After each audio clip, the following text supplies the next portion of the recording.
তো এই হলো ওবিসি এনসিএল সার্টিফিকেটের ফরম্যাট। এটি কিভাবে ফিল আপ করবো এখন দেখব। প্রথমে this is two certified that Shrimati dash, এখানে ক্যান্ডিডেট বা তোমার নাম এখানে দিতে হবে, যে ক্যান্ডিডেট অ্যাপ্লাই করছে তার নাম দিতে হবে। সন ডটার অফ, সেই ক্যান্ডিডেটের বাবা অথবা মায়ের নাম এখানে দিতে হবে। অফ ভিলেজ, টাউন কোন শহর বা কোন গ্রামে বাস করে সেটি এখানে দিতে হবে। তারপরে বলেছে ডিস্ট্রিক্ট, কোন ডিস্ট্রিক্টের আন্ডারে বাস করে সেটি দিতে হবে। তারপরে in the state, union territory, কোন স্টেটের আন্ডারে বাস করে, যদি ওয়েস্ট বেঙ্গল হয় এখানে ওয়েস্ট বেঙ্গল দিতে হবে। তারপরে বলেছে belongs to the dash community, belongs to the, কেউ ধরো মুসলিম মোল্লা কমিউনিটি থেকে বিলং করে, তাকে এখানে মুসলিম মোল্লা কমিউনিটি, এখানে মুসলিম মোল্লা লিখে দিতে হবে। তারপরে তো তারপরে এখানে কিছু দিতে হবে না। তারপরে বলছে শ্রীমতী কুমারী, এখানে আবার নিজের নাম দিতে হবে, ক্যান্ডিডেটের নাম দিতে হবে। এবার বলেছে এটা কিছু দিতে হবে না। His or her family ordinarily resides in dash district, কোন ডিস্ট্রিক্টে বাস করে সেটি দিতে হবে। তারপর বলেছে অফ দ্য ড্যাশ স্টেট, কোন স্টেটে বাস করে সেখানে আবার দিতে হবে। অর্থাৎ এখানে আবার ডিস্ট্রিক্ট মেনশন করতে হবে, এখানে স্টেট মেনশন করতে হবে। এখানে তোমাদের যে ডিস্ট্রিক্ট ম্যাজিস্ট্রেট বা ডেপুটি কমিশনার যিনি সই করবেন, তিনি এখানে সই এবং স্ট্যাম্প দুটো করবেন। এখানে এই যে সিল আছে, এখানে সিল করতে পারেন, এখানে সিল করতে পারেন, যেখানে খুশি করতে পারেন, কোনো অসুবিধা নেই।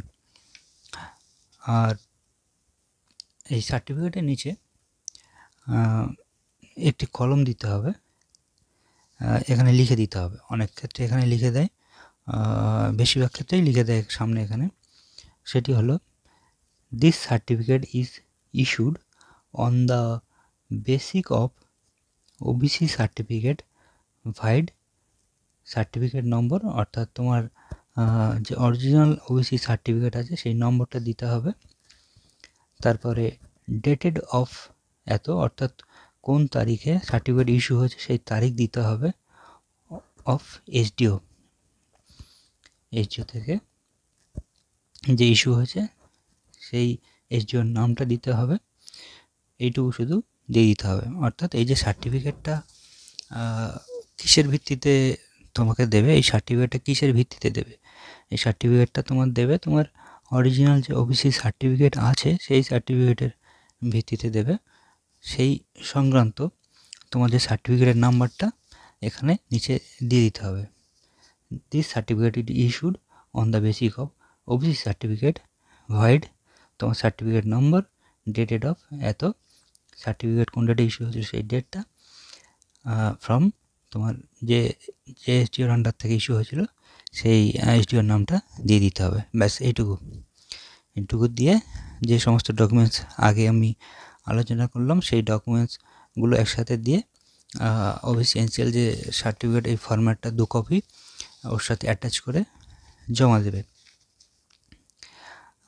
জমা দিলে তোমাকে এখানে ওরা একটা কপি ও এনসিএলের একটা কপি তোমাকে ফেরত দেবে।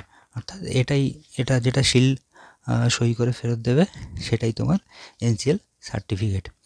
আর বাকিগুলো ওরা সব এসডিও থেকে জমা করে নেবে। তো এই গেল ওবিসি এনসিএল সার্টিফিকেট কীভাবে হয় তার সমস্ত ডিটেলস। আশা করি তোমরা সবাই বুঝতে পেরেছো। আর কারোর যদি কোনো ডাউট থাকে এ ব্যাপারে অবশ্যই প্রশ্ন করবে।